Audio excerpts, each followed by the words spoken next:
La semana pasada, para darte como un pequeño recap, estamos estudiando el libro de los Hechos. Es la iglesia después de la resurrección de Cristo, la ascensión de Cristo, es el Nuevo Testamento. Es una iglesia bajo la gracia, la temporada de gracia de Dios. Antes estaban bajo la ley, ahora están bajo la gracia. Y nació un nuevo cuerpo, una nueva iglesia, si puedo decir así. La iglesia son los que son llamados, los que son apartados, los que están seleccionados. De hecho, la palabra es eclesia, que significa un grupo, una asamblea. Nosotros somos una asamblea, somos un grupo. Okay. Y Cristo murió por este grupo, y es un grupo pequeño, con mucho fuego, con mucha pasión, porque Hechos capítulo 1 verso 8 dice que el Espíritu Santo iba a venir sobre ellos, iban a recibir poder para que pudieran testificar, hablar con poder de la resurrección de nuestro Señor Jesucristo. Vemos como en la iglesia primitiva, o la nueva iglesia va creciendo poco a poco, se convierten en 3,000 personas en el día de Pentecostés. Poco a poco, un día Pedro y Juan van yendo al templo como era su costumbre. Iban al templo como era su costumbre, porque era una iglesia judía. Estaban saliendo del judaísmo, habían tenido un encuentro con Cristo. Y como todavía tenían la costumbre, y vuelvo a usar esa palabra, costumbre. La costumbre de ir al templo es una buena costumbre. Amén. La costumbre de venir a la iglesia. Nosotros somos la iglesia, pero para que diga el templo, este es el templo, es una buena costumbre. Por eso Hebreos dice que ninguno deje la costumbre de congregarse como hacen muchas personas. Muchas personas dicen, bueno, pero yo no tengo que ir a la iglesia, yo puedo servir al Señor aquí en mi casa. Pero la cosa, aquí hay una dinámica, porque hay una interacción entre hombres, mujeres, hermanos, hermanas, amigos, amigas. Y como familia, ¿cuántos saben que a veces uno tiene choques entre la familia? ¿Cuántos acá se han peleado con algún hermano carnal? Mira cómo levanta rápido la mano. Digo, brothers and sisters fight en la casa. Yo me acuerdo cuando mis hijos estaban pequeños, yo me crié solo, hijo único, y me acuerdo cuando mis tres empezaban a pelear, yo me estresaba. Y Priscila, que tiene un hermano, que peleaba con su hermano, que le caía encima a su hermano, y que peleaban y que a puños, right? Ella me decía, no te preocupes, eso es lo que hacen los hermanos. Y les estoy diciendo esto porque en el contexto de la eclesía, en el contexto de la iglesia, de los hermanos y las hermanas, uno vive el evangelio. Porque si uno está en el contexto donde uno tiene que aprender a perdonar, no le va a gustar esto, pero uno tiene que estar en un contexto donde a lo mejor te van a ofender, donde alguien te va a decir algo va a suceder, donde te pones en una posición donde tengo que perdonar, donde tengo que amar, donde tengo que ayudar, donde tengo que hacer estas cosas. Y ahora la iglesia nueva que están haciendo está creciendo, 3,000 personas se agregan, empiezan a haber señales, milagros. Es una iglesia nueva, hay muchos ataques de afuera, la gente lo está señalando, la gente lo está criticando, se está viendo el poder de Dios moverse en la iglesia. Hechos capítulo 3 vemos que hay un cojo que es sanado. El capítulo 4 es una extensión de eso. Pedro empieza a predicar el evangelio, empiezan a señalarlo, lo encarcelan y sale de la cárcel gozoso y esto y lo otro. Capítulo 5 ocurre algo bien interesante, porque el capítulo 4 termina con un hombre transformado. Digan conmigo, transformado. Porque la iglesia primitiva no solamente recibía información a través de la enseñanza de los profetas y de los apóstoles, sino también esa información, esa predicación los transformaba. ¿Qué importa tener mucha información en su cabeza si no hay transformación en su corazón o en su vida? Y por eso la iglesia es tan importante, porque uno recibe información y ahora puedo aplicar esa información. Ahora sé cómo perdonar, ahora sé cómo ayudar, ahora sé cómo servir, ahora sé cómo comportarme como un hijo o una hija de Dios. Eso no lo puedo hacer solo en mi casa. Eso ocurre cuando uno está dentro de la iglesia, uno está congregándose. Estamos acá y la iglesia va creciendo, y José, conocido como Bernabé, es transformado. La gente ve que él es un hombre bueno, un hombre benévolo, un hombre compasivo, un hombre misericordioso, un hombre de consolación. Y le dicen, bueno, ¿sabe qué? Ese hombre sabe consolar a las personas, ese hombre sabe motivar a las personas, ese hombre sabe ayudar a las personas. Ese hombre fue transformado hasta el punto donde él vendió un terreno, una propiedad. Él vendió algo y vino y lo trajo. No porque le pidieron, no porque le exigieron, no porque lo manipularon, no porque le prometieron. El hombre fue transformado y por un corazón de gratitud vino y trajo el resultado a los pies de los apóstoles. Y dice la palabra que no les faltaba absolutamente nada a nadie. ¿Estamos acá? Estoy como dándole un recap, un rewind para ponerlos todos en la misma página. Y la semana pasada entramos al capítulo 5, donde el capítulo 4 y el capítulo 5, y quiero recordarles que cuando la Biblia se escribió, no se escribió con capítulos ni versos, todo era un pergamino, todo era, seguía. Y termina el capítulo 4 con la venta de la propiedad de Bernabé, ¿ok? Y después el capítulo 5 también nos habla de un matrimonio, de una pareja que también tenía una heredad y prometieron, dieron un voto, dijeron que iban a dar X cantidad para la iglesia. Y muchos de nosotros conocemos la historia de Ananías y Zafira, una historia del Nuevo Testamento, que hicieron un voto, hicieron una promesa de que iban a vender algo, iban a dar, y no era tanto lo que iban a dar, era su propiedad. Si ellos querían dar, lo podían dar. Si no lo querían dar, no lo tenían que dar. Pero hicieron un voto de que iban a dar algo y no cumplieron con ese voto. Y de acuerdo al Antiguo Testamento y diferentes cosas, cuando uno promete algo en el Antiguo Testamento y aún hacia Dios, uno no está engañando a la persona a quien uno le está prometiendo. Uno está engañando a Dios también. Y si son creyentes, si son hermanos, si tú le prometes algo a una persona y no lo cumple y esa persona es creyente, es como si lo estuviera haciendo hacia Dios.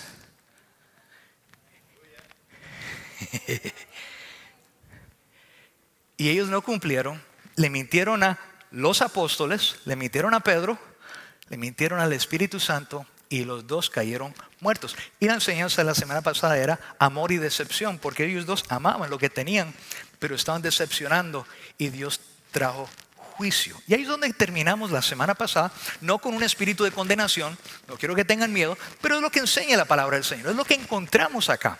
Por eso uno tiene que tener mucho cuidado cuando uno le dice, Señor, voy a hacer tal y tal cosa. Cumpla lo que le digas al Señor, que tu sí sea sí y tu no sea no. Estamos aquí en esta noche. Así que yo creo que después de lo que ocurrió, dice la palabra que muchas personas tenían ya miedo o tenían cierto temor. Dice el verso 11, y vino gran temor sobre toda la iglesia y sobre todos los que oyeron estas cosas. ¿Qué fue lo que oyeron? Alguien prometió algo y terminaron muertos. O sea, mira, no vayan a esa iglesia porque si dices algo te va a pasar. Y vino como una reverencia, un miedo sobre ese lugar en ese tiempo. Y en el verso 12, y es donde quiero comenzar en esta noche. Digan conmigo, valentía inquebrantable. Porque a pesar de lo que sucedió, Dios empezó a moverse, Dios empezó a hacer señales y prodigios y como siempre, cada vez que Dios empieza a hacer cosas, hay ataques de afuera porque el enemigo siempre quiere detener la obra del Señor. Y siempre van a haber ataques de afuera. Los que más duelen son los ataques que vienen desde adentro. Y eso es lo que vimos ahí, porque Ananías y Zafira eran parte de la iglesia, eran los que estaban ahí adentro y estaban engañando y estaban decepcionando y muchas veces esos duelen más que los ataques que vienen desde afuera. ¿Alguien sabe de lo que estoy hablando? Es una cosa que alguien de allá afuera venga y te ataque, es otra cosa que mi hermano o mi hermana, alguien de la familia venga y te rechace. De hecho, este domingo voy a estar hablando de los pozos y muchos de nosotros caemos en pozos, cisternas, momentos secos, momentos donde uno dice, pero Señor, ¿cómo llegué a este lugar? ¿Cómo estoy en este lugar de bancarrota? ¿Cómo es que me estoy divorciando? ¿Cómo es que me despidieron del trabajo? ¿Cómo es que estoy pasando esta depresión? Y uno se siente en un pozo, uno se siente decepcionado, uno se siente traicionado. ¿Alguien se ha sentido así en algún momento de su vida? Pues José pasó una situación donde su familia, sus hermanos lo rechazaron, lo traicionaron y lo lanzaron a un pozo, una cisterna. Y voy a hablar un poquito de eso, de por qué ocurren los pozos en nuestras vidas, cómo es que podemos salir de esas cisternas, de esos pozos, de esos momentos difíciles en nuestra vida. Pero eso siempre va a ocurrir y a veces ocurren los ataques de afuera, pero también vienen ataques de adentro. Ahora miremos lo que dice el verso 12 en adelante. Amén. Miremos lo que dice el verso 12, dice lo siguiente: y por la mano de los apóstoles se hacían muchas señales, prodigios en el pueblo. Me llamó mucho la atención, era un pueblo judío, ¿okay? Y los judíos estaban saliendo de la ley, entrando en una gracia, la gracia de Dios, ¿okay? Se hacían muchas señales y prodigios en el pueblo y estaban todos, escuche esto, unánimes en el pórtico de Salomón. El pórtico de Salomón tenía 5 columnas, se identificaban. 5 es tipo de gracia, 5 es tipo del favor de Dios, de la gracia de Dios, de la misericordia de Dios. Y me llama mucho la atención que cuando uno quiere que el poder se mueva, cuando uno quiere ver que señales y prodigios, cuando uno quiere ver la iglesia crecer, y si uno quiere ver personas venir a los pies de Cristo, uno tiene que estar unánimes, tiene que haber una visión, tiene que haber un lenguaje, tiene que hablar la misma cosa, porque donde hay división, donde hay diferentes idiomas es Babel, o hay división, hay 2 visiones, cuando Dios quiere que tengamos una visión. Y ellos estaban juntos, estaban unánimes, estaban bajo la gracia del Señor. Mira lo que dice el verso 13. Dice aquí: de los demás ninguno se atrevía a juntarse con ellos, mas el pueblo los alababa grandemente. La gente veía la gracia de Dios, la gente veía que Dios se movía en sus vidas, la gente veía que Dios estaba haciendo cosas grandes, y hasta el punto donde decía: bueno, cuidado con esa gente, porque Dios está con ellos. El que les hace mal, algo sucede, porque viene a la mente lo que Génesis capítulo 12 en adelante dice, donde está hablando sobre los que te bendicen serán bendecidos y los que te maldicen serán maldecidos. Ellos lo están viendo realizarse acá, ¿ok? Y la gente tenía respeto, y dice: los alababa grandemente, y los que creían en el Señor aumentaban más, gran número así de hombres como de mujeres. La iglesia seguía creciendo. Cuando hay una iglesia saludable, cuando la palabra se está enseñando, cuando la gente se está cuidando, porque dice la palabra en capítulo 4 terminando que no les faltaba, no había necesidad dentro de ellos. Los comunistas y los socialistas tratan de usar estos versos como para enseñar que el cristianismo es un socialismo, que hay que compartir todo. No, amados, no es así. Cuando uno trabaja, cuando uno es diligente y Dios los prospera y Dios pone en su corazón sembrar y dar, eso es bíblico. No es simplemente porque yo trabajo, yo prospero, alguien me pide o me demanda que le tengo que dar. Eso es un socialismo, y tratan de tergiversar estas escrituras para que sea un socialismo o un comunismo. ¿Estamos acá? Anyways, eso no es un tema de cívica, aunque hay unos programas allá afuera de cívica de Estados Unidos que son tremendos, que poco a poco les voy a estar hablando para entender un poquito más lo que está sucediendo en el gobierno. Verso 14 dice: y los que creían en el Señor, se me adelantaron al 15, crecían, aumentaban gran número así de hombres como de mujeres. Ahora el 15 dice lo siguiente: tanto que sacaban, mire esto, tanto que sacaban los enfermos a las calles. Yo sé que ustedes han leído esto, yo sé que ustedes han visto esto, pero imagínate esto sucediendo hoy en día. Que yo creo que si sucedió ayer, puede suceder hoy, puede suceder mañana, porque Dios es el mismo Dios que ellos servían, es el mismo Dios que nosotros servimos. El mismo Espíritu Santo que se mueve, la misma unción que estaba sobre la iglesia cuando nació, está aquí todavía. Cristo no es el apellido de Jesús. Jesucristo no es el apellido. Cristo significa el ungido de Dios. Y si tú tienes a Cristo en tu vida, si tú tienes a Jesús en tu vida, tú tienes el ungido viviendo dentro de ti. Tú tienes la unción viviendo dentro de ti. Tú tienes el poder de Dios viviendo dentro de ti. Y si sucedió allá, si ponían sus manos sobre los enfermos, que hasta el punto donde la sombra de Pedro cayese sobre alguno de ellos, mira lo que dice: que aún de las ciudades vecinas muchos venían a Jerusalén trayendo enfermos y atormentados de espíritus inmundos, y algunos eran sanados. Todos eran sanados. Pero mire, sacaban los enfermos a las calles, los ponían en las camas y lechos, para que al pasar Pedro, a lo menos su sombra Yo sé que para muchos esto a lo mejor, pero yo he leído eso, Pastor Alfonso. Sí, pero yo lo quiero ver. Yo quiero llegar hasta el punto donde podemos ver lo que hay en la palabra del Señor. Porque yo soy de los que creen que si sucedió en la palabra, sucede hoy todavía. Estamos acá. Dice, y todos eran sanados, no les faltaba absolutamente nada. Dios usaba con poder a los apóstoles. Había una reverencia santa en lo que hemos leído. Y la iglesia crecía, aumentaba en número. Me llama siempre la atención que la sombra de Pedro sanaba a los enfermos. Les traían los enfermos y, digan conmigo, todos eran sanados. Ahora, a pesar de los milagros, las sanidades, la reprensión de demonios y la manifestación de Dios en la visitación, los líderes religiosos no podían creer que era Dios. Los religiosos, los fariseos, los saduceos, los líderes religiosos persistían en su ceguera.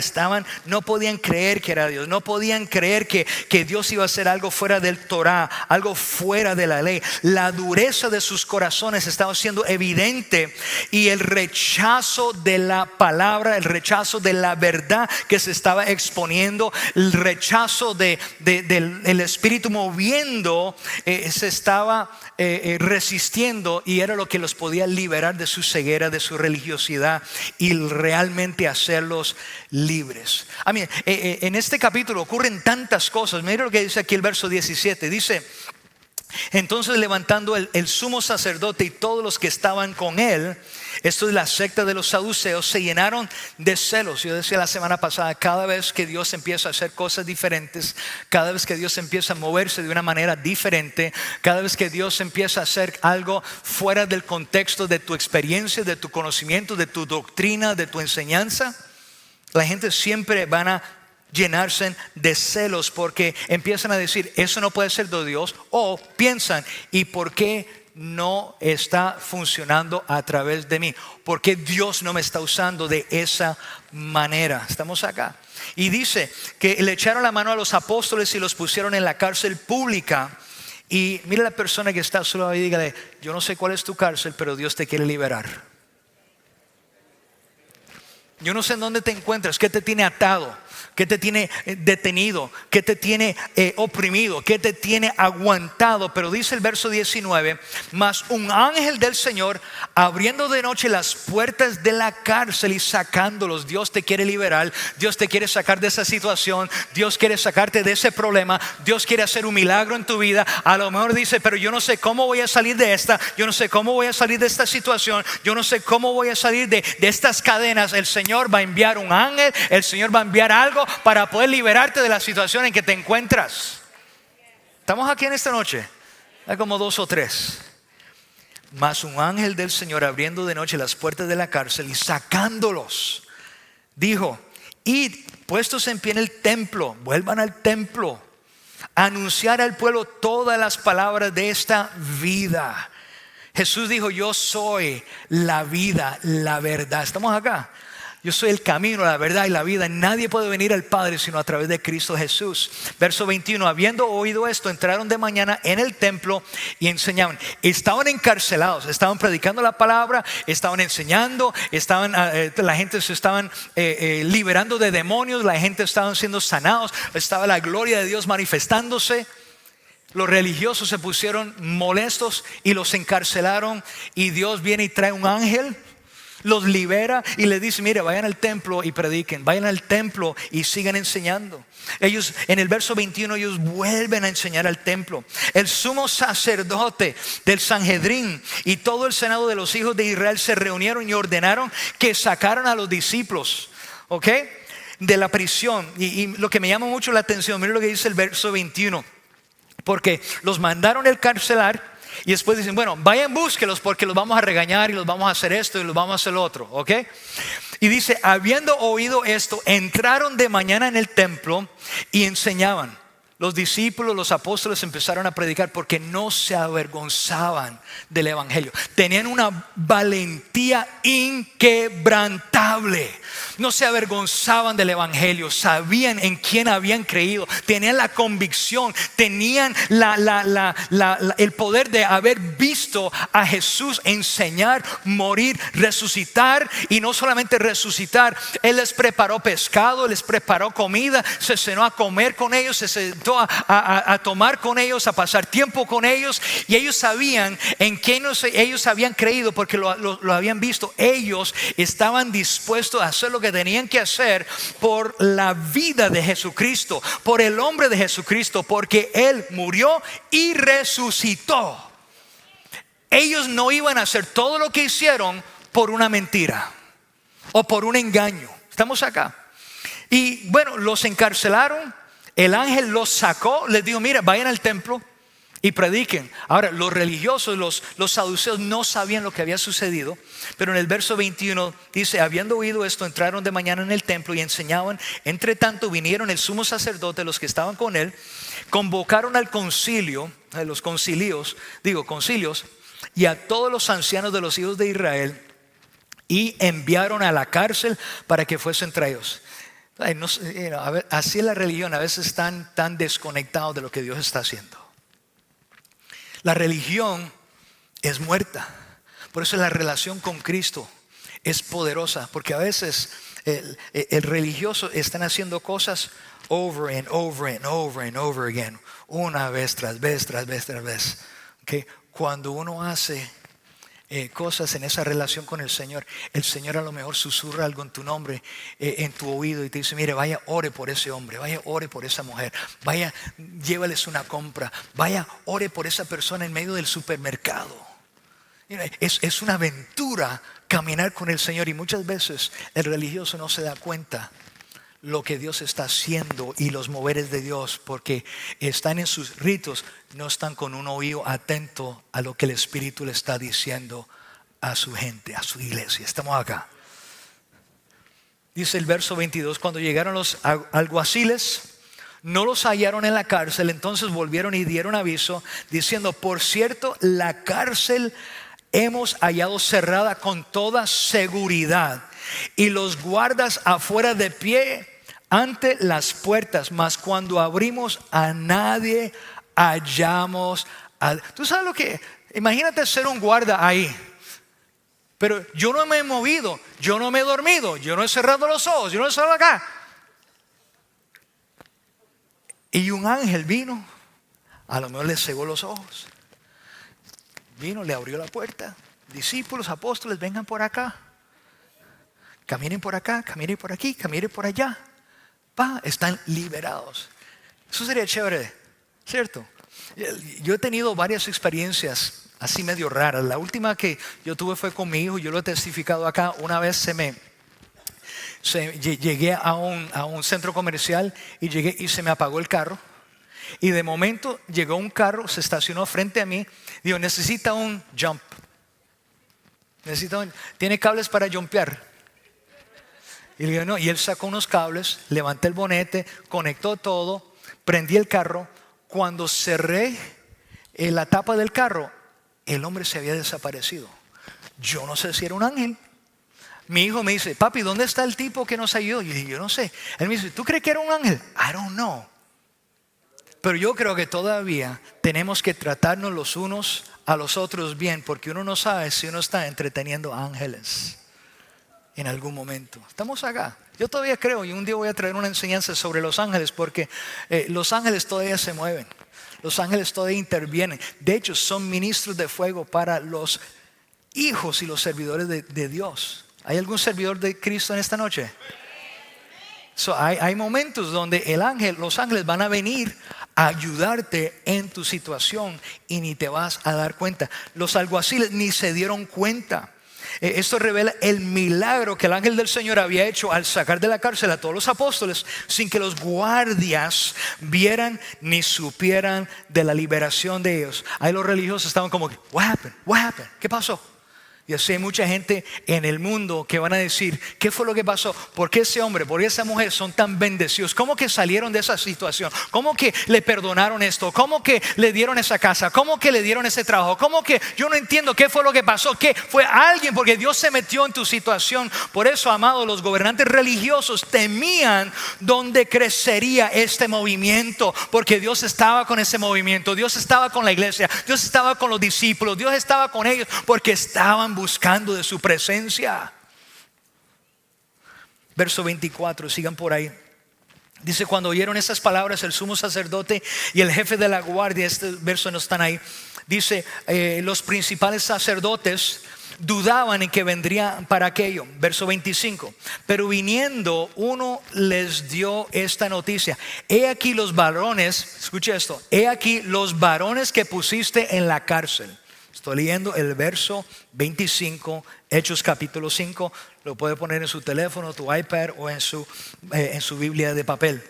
Dice, pero viniendo uno les dio esta noticia: he aquí los varones que pusiste en la cárcel están en el templo y enseñan al pueblo. O sea, mire la valentía inquebrantable que tenía.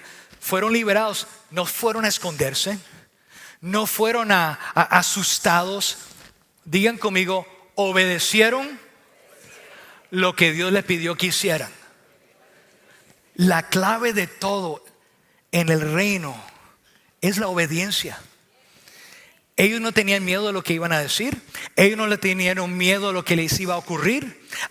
Estaban en la cárcel, el Señor los liberó. Yo creo que más rápido estaban predicando más. Y vuelven y los arrestan. Y cuando los encuentran predicando en la calle, vuelven y los meten en la cárcel. Y es interesante, y estamos viviendo tiempos así. Estamos viviendo tiempos donde la gente le tiene un odio a la enseñanza de Cristo. Hay un espíritu anticristo en el mundo. El otro día yo mencioné una película que acaba de salir sobre el tráfico de humanos, el tráfico de niños. Mira, tú sabes lo que es cuando empiezan a criticar una película que está ayudando en la liberación de niños pequeños. Cuando empiezan a criticar, uno se tiene que poner a pensar que la misma gente que está criticando, que está señalando este tipo de movimientos, son esas mismas personas que están metidos en esas cosas, y el Señor los están desmascarando, los está sacando a la luz. Dios está haciendo algo tremendo. Cuando se encuentra cocaína en la Casa Blanca, amados, Dios está destapando cosas, Dios está trayendo a la luz. ¿Por qué? Porque hay un pueblo que está orando, hay un pueblo que está ayunando, hay un pueblo que está diciendo: Señor, vuelva a este país, que su cara vuelva a buscar el rostro de Dios. Y Dios está desenmascarando un sinnúmero de cosas. Y el nombre de Jesús se volvió extremadamente odioso para los religiosos, para los políticos, ya que cada milagro y cada testimonio era una convicción en su contra por rechazar y crucificar al Hijo de Dios. Estamos acá. Los discípulos se aseguraron de a quién se refería en la predicación de su doctrina. Por ejemplo, en el verso 28, 27, 28, 29 y 30, vayan ahí un momentito, no lo tengo aquí en la pantalla, pero dice que cuando los trajeron, los presentaron en el concilio, y el sumo sacerdote le preguntó diciendo: ¿no los mandamos estrictamente que no enseñase en ese nombre? O sea, no podían ni decir el nombre. Les daba miedo el nombre de Cristo, el nombre de Jesús. Estamos acá. Dice: no los mandamos estrictamente que no enseñases en ese nombre, y ahora habéis llenado. Me encanta esto. Y esto es lo que tenemos que hacer como iglesia, esto es lo que tenemos que hacer como creyentes, esto es lo que tenemos que hacer como movimiento. Dice: y ahora habéis llenado a Jerusalén de vuestra enseñanza, y querías echar sobre nosotros la sangre de ese hombre. Miren, ni podían decir el nombre de Jesús. Y me encanta cómo responde Pedro. Verso 29 dice: y respondiendo Pedro y los los apóstoles dijeron: es necesario obedecer a Dios antes que a los hombres. El Dios de nuestros padres levantó no a ese hombre, a Jesús, a quien vosotros mataste colgándolo en el madero. Eso era una valentía inquebrantable. Eso era un valor. Eso era una gente que no se avergonzaba del evangelio de Jesucristo. Y yo creo con todo mi corazón que Dios está levantando hombres y mujeres con esa misma valentía, que no se avergüenzan, que se paran en las esquinas, se paran en los trabajos, se paran en las escuelas, se paran en las universidades a proclamar no una espiritualidad, no una religión. Se paran a predicar a Cristo Jesús, el autor y salvador de nuestras almas. Estamos acá. La respuesta fue poderosa de los apóstoles. Los discípulos deben obedecer a Dios y no a los hombres, y tienen que predicar sobre no solo la muerte, pero la resurrección de Jesús. Levantar al nombre de Jesús en alto, porque Él es el Rey de reyes, Él es el Señor de señores. Él es el príncipe y salvador para el arrepentimiento y perdón de todos nuestros pecados. Me encanta lo que dice el verso 31. Dice que refiriéndose a Jesús, a Dios ha exaltado con su diestra por príncipe y salvador, para dar a Israel arrepentimiento, perdón de pecados. Y nosotros, digan conmigo, nosotros. No solamente los discípulos, no solamente los apóstoles, nosotros, la iglesia, la eclesía, la asamblea, los que han sido redimidos, los que han sido lavados con la sangre de Cristo, los que han sido perdonados, los que han sido levantados, los que han sido restaurados. Nosotros somos testigos suyos de estas cosas, y también el Espíritu Santo, el cual ha dado Dios a los que le obedecen. Cuando dice a los que lo obedecen, he obedecido a recibir a Cristo como mi Salvador, y por ende he sido sellado, he sido lleno del Espíritu Santo. El domingo yo traje una ilustración. ¿Cuántos estuvieron aquí el domingo? ¿Se acuerda de la ilustración que yo traje de las dos botellas de Coca-Cola? Algo que me falló en decir es que no les dije que una estaba llena y la otra estaba vacía. La que estaba llena estaba sellada. Digan conmigo, sellada. Cuando uno está sellado con el Espíritu Santo, venga lo que venga, la presión que venga, la tensión que venga, lo que suceda, uno puede aguantar la presión, porque no es uno, es Él en uno. Soy más con Él que lo que está allá afuera en el mundo. Y ellos estaban llenos, ellos estaban sellados. Y lo que trajo el Espíritu Santo era para que la gente se arrepintiera. ¿Qué es arrepentirse? Arrepentirse es un cambio de mente, es una metanoia. Esa es la palabra metanoia, especialmente en relación con el pecado. Yo no voy a volver a hacer eso. Voy a entregarme a Dios, voy a entregarme a su Hijo. Voy a dejar que el Espíritu Santo ahora guíe mis pasos en todo lo que yo haga. Es recibir el perdón y perdonar. Porque muchas personas quieren recibir el perdón, pero también tiene que perdonar. Deje de tomarte el veneno. ¿Se acuerda del veneno? El veneno es pensando. Tomarse el veneno es no perdonar a la persona que te hizo algo, porque haciendo eso uno mismo se está tomando el veneno. Pero si uno perdona, uno se está sanando. Si uno perdona como Dios lo ha perdonado a uno se libera de estas cosas. ¿Estamos aprendiendo algo? Que siento que estoy corriendo, es que estoy emocionado. O sea, Dios da el Espíritu Santo a los que lo obedecen y los sella, los llena. Porque Cristo vino para restaurarnos a la obediencia de la cual cayó el primer Adán. Dios tenía dos hijos, el primer Adán y el segundo Adán. Adán, el del jardín, y Cristo, su hijo. Por la desobediencia de un hombre, todos fueron constituidos pecadores, y la muerte pasó a todos los hombres, dice la Escritura. Por la obediencia de uno, Cristo obedeció. Cristo estaba allá en la eternidad, y el Padre dijo: yo necesito enviar a alguien para redimir a los que estaban ahí. Y Cristo estaba ahí. Y Cristo dejó todo, se despojó de todo, su quinosis, se vació de toda su gloria, y se hizo como usted y se hizo como yo. Se limitó a esto que estaba acá. Nunca dejó de ser Dios, pero se vació de todo lo que Él era para morir por nosotros. Por eso, por la obediencia de uno, de ese Cristo, de Jesús, los muchos son o serán constituidos justos, siendo la vida pasada a ellos.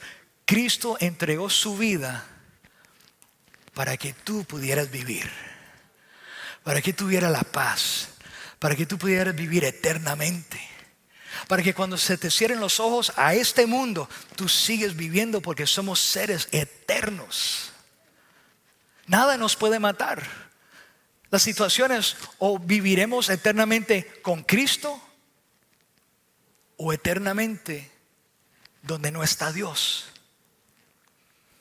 Eso me llama mucho la atención, porque cuando los religiosos escucharon a Pedro predicar, estaban allá en el templo predicando, habían sido liberados de la cárcel.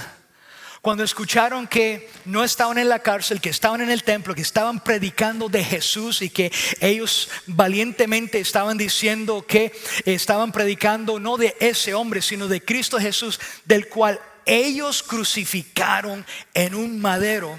Dice el verso 33 que hay una versión que dice: ellos, oyendo esto, se enfurecieron y querían matarlos. Otra versión dice: a los que oyeron esto se les subió ¿a cuánto se le ha subido la sangre en algún momento? Yo escuché un dicho una vez, dice: mire, esa persona me llevó hasta el punto donde yo me quise bajar de la cruz y decirle 2 o 3 cosas. Bajarse de la cruz, una gente dice eso.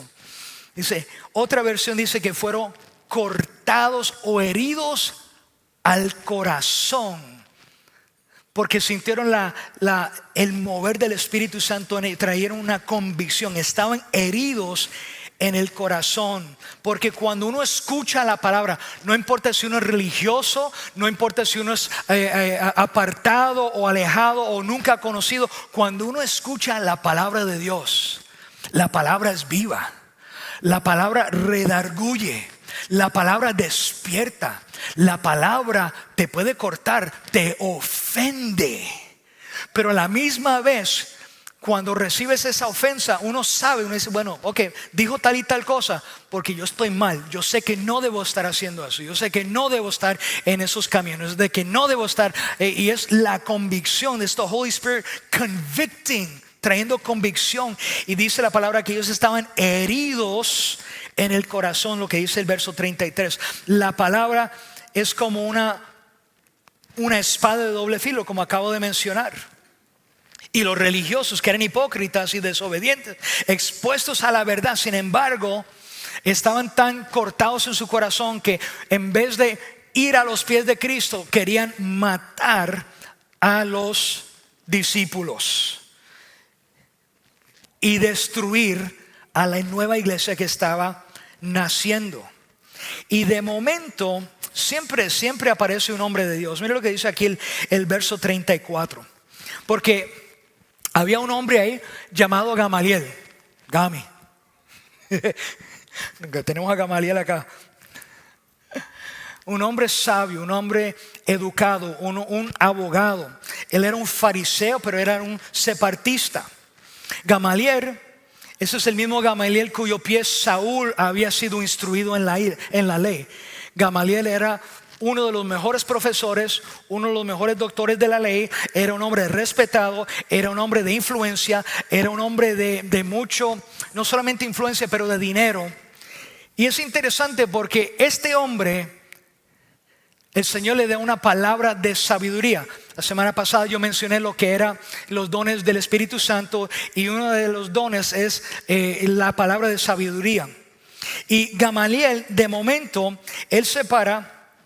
Dice el verso 34: levantándose en el concilio, un fariseo llamado Gamaliel, doctor de la ley, venerado de todo el pueblo, mandó que sacasen por fuera un momento a los apóstoles. Y luego dijo: varones israelitas, mirad por vosotros lo que vas a hacer. Cuidado con lo que van a hacer con estos hombres, porque antes de estos Se levantó Teudas diciendo que él era alguien. A este se unió un número como de 400 hombres, pero él fue muerto y todos los que obedecían fueron dispersados y reducidos a nada. Verso 37. Después de este se levantó Judas el Galileo en los días de censo y llevó en pos de sí a mucho pueblo. Pereció también él y todos los que le obedecían fueron dispersados. Verso 38. Y ahora os digo, apartaos o aléjense de estos hombres. Déjelos. Porque si este grupo, este consejo, esto que se está levantando, este movimiento, este camino que se está formando, porque la iglesia se llamaba, no les decían cristianos, les decían los del camino, porque Jesús es el camino, la verdad y la vida. Estamos acá. He's the way, the truth and the life. Aléjate, apartado de estos hombres, déjelos, porque si este grupo o esta obra es de los hombres, esto va a quedar en nada. Esto se va a cerrar como Kmart, esto se va a cerrar como el mall por acá, el mall por allá. Si esto no es de Dios, esto se va a cerrar. Ahora, verso 39. Si es de Dios, digan conmigo, si es de Dios, no la puede destruir. Por eso, amados, yo siempre digo que uno tiene que tener cuidado de lo que uno está juzgando, lo que uno está señalando. Porque si uno no lo entiende bien, por eso no debe juzgar a alguien si tú no has caminado en los zapatos de esa persona. Porque uno no entiende por lo que ellos han pasado. Es muy fácil señalar cuando uno no conoce la historia. Uno no conoce el proceso, uno no conoce el llamado, uno no conoce lo que está sucediendo. Uno no conoce cuando Dios se está moviendo y haciendo cosas diferentes. Es mejor observar, orar, dejarlo en las manos del Señor, porque si no es de Dios va a quedar en nada. Pero si es de Dios, cuidado, porque como Ananías y Zafira, si estás señalando, si estás juzgando algo que es de Dios, te vas a traer una maldición sobre sí mismo, porque Génesis 12:1 dice que Dios va a bendecir a los que te bendicen y maldecirá a los que te maldicen. Cuidado de maldecir lo que Dios ha bendecido. Estamos acá. Me encanta esto. Se volvieron a reunir, verso 41, y ellos salieron de la presencia del concilio gozosos de haber sido tenidos por dignos de padecer afrenta por causa del nombre de Jesús. Te puedo invitar a estar sobre sus pies. O sea, ellos no estuvieron gozosos porque el Señor les dio un nuevo trabajo. No hay nada malo con eso. Ellos no estaban gozosos porque el Señor les proveyó una casa. Ellos no estaban gozosos porque el Señor les trajo un novio, una novia. Ellos no estaban gozosos porque se iban a casar. Ellos no estaban gozosos porque se iban a pegar el Powerball, que ahora está casi en $1 billón. Estaban gozosos. Ve cómo han cambiado la iglesia. La gente hoy en día se goza por cosas materiales cuando ellos tenían una valentía inquebrantable, donde no se avergonzaban del evangelio, donde ellos se sentían gozosos. It just blows my mind. Se sentían gozosos porque los señalaron, porque los encarcelaron.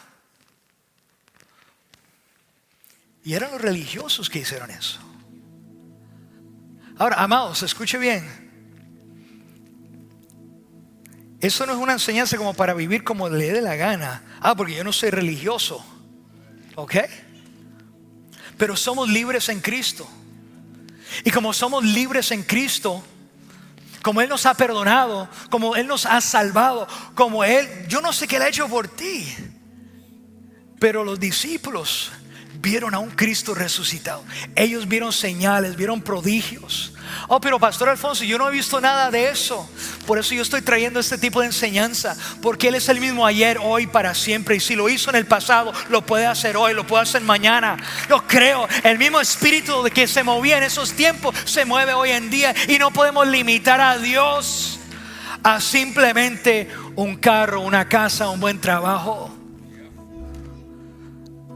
Ellos, mira lo que dice, salieron de la presencia del concilio gozosos de haber sido tenidos por digno de padecer afrenta por causa del nombre. ¿Cuál es el nombre? El nombre de Cristo. Y cierro con esta escritura que dice: y todos los días, imagínate que yo te diga, todos los días vamos a estar aquí teniendo servicios, todos los días de 7 a 10 de la noche. Aplauden ahora hasta que pase la segunda semana de estar aquí 7 días a la semana, y ahí vemos cómo está la gente.